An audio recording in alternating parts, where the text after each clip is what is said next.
ما البته اعتقادمون پایبندی به اصول و مبانی است. یکی از اصول اشداء علی الکفار رحماء بینهم است.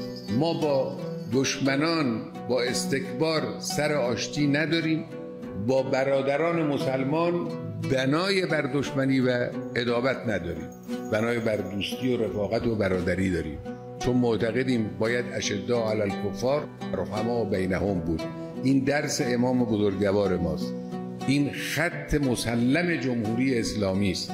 ما در حمایت از مظلوم نگاه به مذهب طرف مقابل نمی کنیم، نکردیم، از اول هم نکردیم. امام بزرگوار خطش این بود. امام همون رفتاری را که با مقاومت شیعه در لبنان داشت، همون رفتار را با مقاومت سنی در فلسطین داشت، بدون هیچ تفاوت.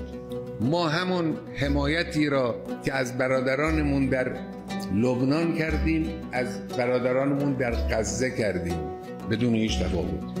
اونا سنی بودن، اینا شیعه. مسئله برای ما دفاع از هویت اسلامی است، حمایت از مظلوم است، مسئله فلسطین است، مسئله اصول اسلام است. کونوا للظالم خصما و للمظلوم عونا. این دستور اسلام است، این راه ماست، این خط